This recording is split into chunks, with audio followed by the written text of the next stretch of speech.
Now that we've created our to-do list app and we've learned all about how we can persist data using databases and more specifically using MongoDB, a NoSQL database, then the next step is learning how we can actually deploy these apps which have a database associated with it out there onto the World Wide Web.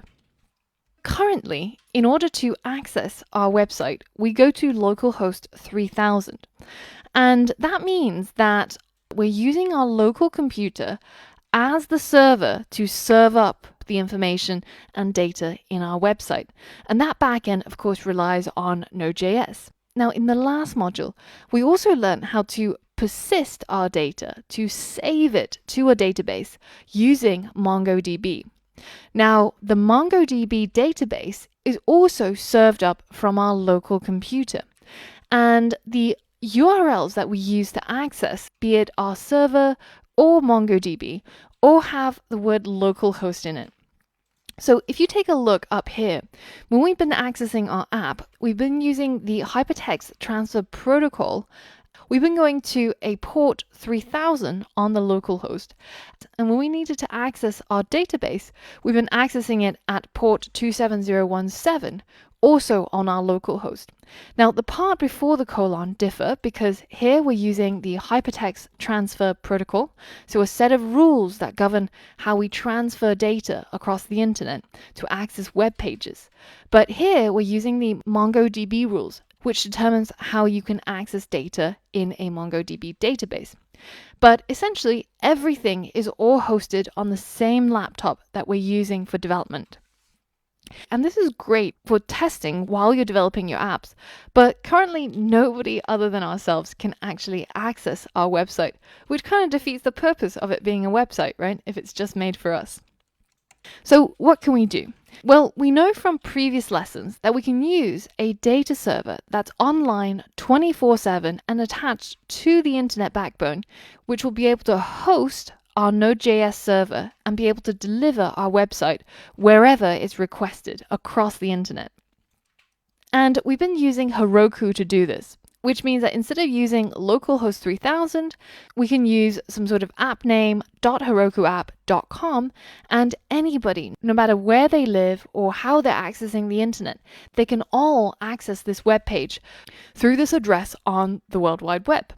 Now, that's all very well and good for an app that doesn't have a database, but our app does. In our case, our to-do list app actually needs to talk to the database to be able to create, read, update, and delete data from our database. And if it's trying to do that from Heroku servers to the Mongo database that's hosted locally on our computer, then that's not really going to work. So there's a few differences between a server and a workstation. For example, the server pretty much has to be online 24/7, so that anybody who requests data from it can access it no matter what hour of the day. Also, depending on what ISP or internet service provider you're going with, they have strict rules regarding whether if you can set up a server using your home internet plan.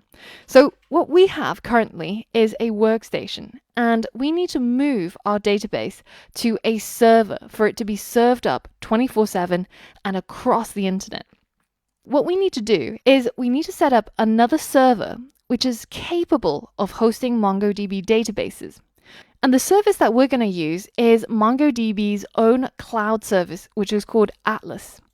And this is going to allow us to have a web-based address. MongoDB Atlas is going to host our database and serve up the data whenever it's needed. So that means that our Node.js app on Heroku will be able to make the necessary requests to our database that's hosted on the MongoDB Atlas cloud service, and we'll be able to delete or update and be able to get data back from that database. And that will all happen behind the scenes. Any users who need to access your website will be going through your app.herokuapp.com, and then your backend will liaise with MongoDB Atlas in order to talk to the database. So we no longer have any need for hosting our server or our database locally, and that frees up our app and liberates it and puts it onto the internet so that anybody can access it.